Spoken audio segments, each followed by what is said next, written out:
പാലക്കാട് വാളയാറിൽ അതിഥി തൊഴിലാളി ആൾക്കൂട്ട ആക്രമണത്തിൽ കൊല്ലപ്പെട്ട സംഭവത്തിൽ 2 പ്രതികൾ കൂടി പിടിയിലായതായി സൂചന. ഇവരെ SIT ചോദ്യം ചെയ്യുന്നു. ഗോകുലുണ്ട് വിശദാംശങ്ങൾ നൽകാനായി.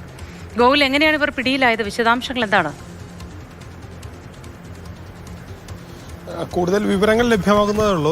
ഇവരെ കഴിഞ്ഞ ദിവസത്തോടുകൂടി തന്നെ പോലീസിന്റെ പിടിയിലായിട്ടുണ്ട് എന്നുള്ളതാണ് ലഭ്യമാകുന്ന വിവരം. SIT ഇവരെ ചോദ്യം ചെയ്യുകയാണ്. ഇന്ന് ഉച്ചയോടുകൂടി തന്നെ അറസ്റ്റ് രേഖപ്പെടുത്തും എന്നുള്ളതാണ് മനസ്സിലാക്കാൻ കഴിയുന്നത്. ഈ കേസിൽ നമുക്കറിയാം 5 പേരാണ് ഇതുവരെ പിടിയിലായിട്ടുള്ളത്. ഇപ്പോൾ 2 പേര് കൂടി പോലീസിന്റെ വരിയിലായി എന്നുള്ള സൂചനയാണ് ലഭിക്കുന്നത്. പലരെയും ഇതിനിടയിൽ ചോദ്യം ചെയ്യുകയും വിട്ടയക്കുകയൊക്കെ ചെയ്യുന്നുണ്ട്. കാരണം പലപ്പോഴും ചിലരെ ഒന്നും തന്നെ ഈ കേസുമായി കണക്ട് ചെയ്യുന്ന തെളിവുകൾ പലതും പോലീസിന് ലഭിച്ചിട്ടില്ല. പക്ഷേ ആ പ്രദേശത്തുണ്ടായിരുന്നു എന്നുള്ള വിവരങ്ങളൊക്കെ തന്നെ ലഭ്യമാകുന്നുണ്ട്. ആ പ്രദേശത്തെ കൂടുതൽ ആളുകളുടെ ഫോണുകളൊക്കെ ശേഖരിച്ചുകൊണ്ട് പരിശോധന നടത്തുന്നുണ്ട്. പക്ഷേ ഇതിനിടയിൽ പലരും ഒളിവിൽ പോയതായുള്ള സൂചനകൾ കൂടി പുറത്തു വരുന്നുണ്ട്. തമിഴ്നാട്ടിലടക്കം പ്രതികൾക്കായുള്ള തിരച്ചിൽ പോലീസ് നടത്തുന്നുണ്ട് എന്നുള്ളതാണ് ലഭ്യമാകുന്ന വിവരം.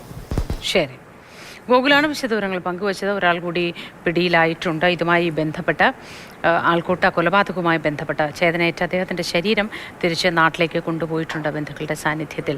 വല്ലാത്തൊരു അവസ്ഥയായി പോയി അല്ലേ? ഇനി ഒരിക്കലും ഒരാൾക്കും ഇതുണ്ടാവരുത്, ഒരു നാട്ടുകാരനും ഉണ്ടാവരുത്, പ്രത്യേകിച്ച് മലയാളിയുടെ കൈകൊണ്ട് ഉണ്ടാവരുതേ എന്ന് ആഗ്രഹിക്കുന്നു.